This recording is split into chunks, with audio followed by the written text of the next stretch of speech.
Hello guys, down here in a Pokemon Show on Moveset / build. This time I'm doing a Stantler build, which is recommended by Jordy R on one of my Saucebook, or on my Saucebook build video. He thought, you know, I did one deer Pokemon, I might as well do the other. But before I get started, for those of you who have been watching my Pokemon Advanced Adventure, ROM hack, Let's Play, walkthrough thingy, I will be uploading one of the next episode tomorrow. That'll be episode 3.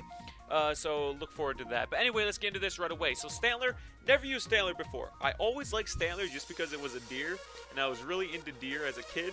So when I saw it, it was pretty big for me at least. And when Saucebook came out, that was even bigger because Saucebook looks way better than Stantler in my opinion.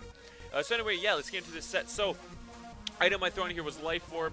I'm sure you guys know what it does, but for those of you who don't, Holder's attack do 1.3 times damage and it loses 1/10 of its max HP after the attack.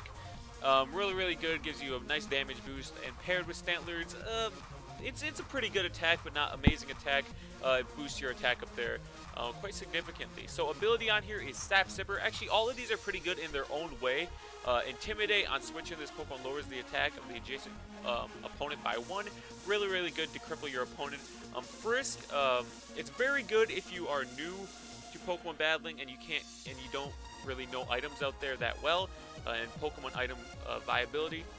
So for example, if you're an avid Pokemon battler, you can usually, not always, it depends on the trainer, you can usually guess which Pokemon, which item the enemy is having, so that's why Frisk isn't that useful in competitive battling. And then Sap Sipper, it's always good. I always like having an immunity if I can.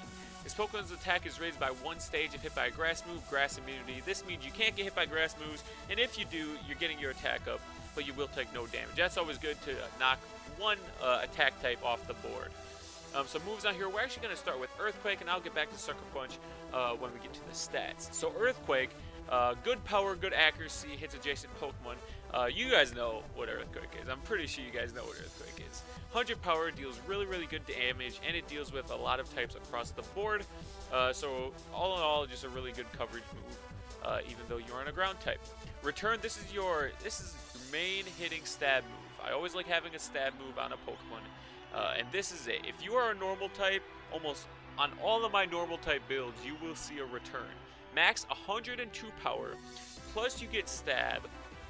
This is a hard hitting move, and that's why I like it on here. Hypnosis.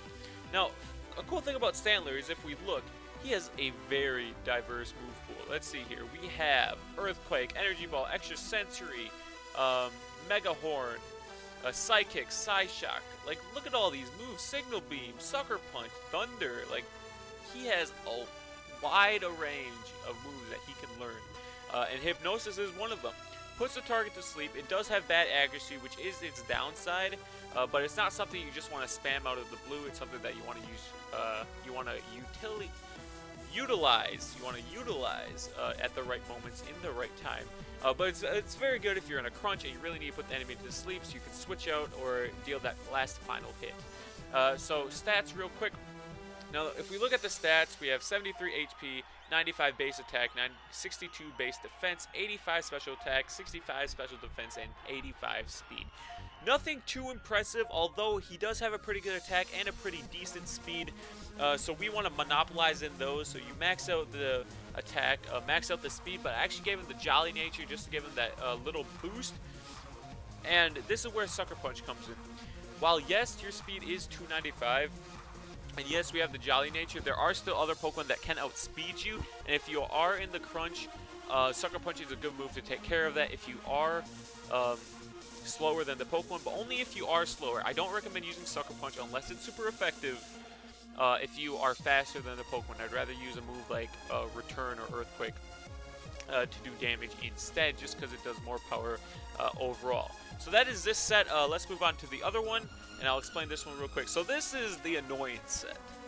This one, because of Stantler's diverse move pool, you can be a real annoyance on the battlefield.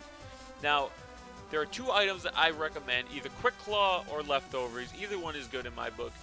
Each turn, Holder has a 20% chance to move first. This is very good because, as I said before, your speed isn't that great. Excuse me. Excuse me again. So to have the Quick Claw is also really good, but a Leftovers is also very good to be a little more safer as well. So Quick Claw or Leftovers, depending on what you want to pick. Same ability, just for that grass immunity. Intimidate is also really good to be even more annoying. As I said, I really like the immunity to grass types. So moves. This is where Stantler gets annoying. We throw on Zen Headbutt. 80 power, 90% accuracy, 20% chance to flinch. Throw on Confuse Ray. Confuses the target. Throw on Thunder Wave. Paralyzes the target. So, the main idea of this set. Thunder Wave. Paralyzes them. Slows them down. Gives them a chance to be paralyzed. Confuse Ray. Confuses them. Gives them a chance to hurt themselves. Pair that with the chance to Thunder Wave. If you're lucky, and if it all goes well, they're not going to be able to attack you because they're just going to be paralyzed, hitting themselves, paralyzed, hitting themselves. And to top that off, throw on Zen Headbutt, 20% chance to flinch. They're going to be paralyzed or hitting themselves or getting flinched. They're not going to be able to touch you. That's the name of the game. Now, it doesn't always work, especially in I have really bad luck. Like, if you guys see me battle, I have really terrible luck. Like, if I'm paralyzed, I'm getting paralyzed 3 times in a row. Like, that's just what happens. But anyway, it's a really fun set if you want to annoy your opponents. But either way, these are both really good to use. Go over to the stats real quick on this set. Max out the HP, max out the attack. You want to do damage with Zen Headbutt and return, as well as being a little bit tanky with the HP. Now, another thing that I've recommended, if you just want to be annoying, don't put any investments into attack and just put the rest into like half and half into defense or special defense, or put all into defense, depending on what you're going for.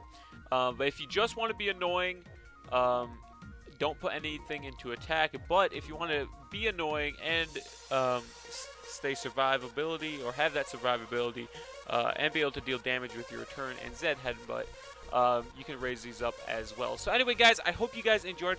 Actually, I never saw the shiny. That is weird. It's like Espeon's shiny. Look at that. Look at that green. Well, anyway, thank you guys for watching. I hope you guys enjoyed. For everyone who saw this video, you can leave your recommendations down below of Pokemon to build, and I will get to those as soon as I can. Again, I will be uploading another Pokemon Advanced Adventure tomorrow at some time, probably after school. Actually, I have some plans after school, so probably after those plans, I will be uploading one of those. So anyway, this is the Yoshi, and I'll talk to you guys later.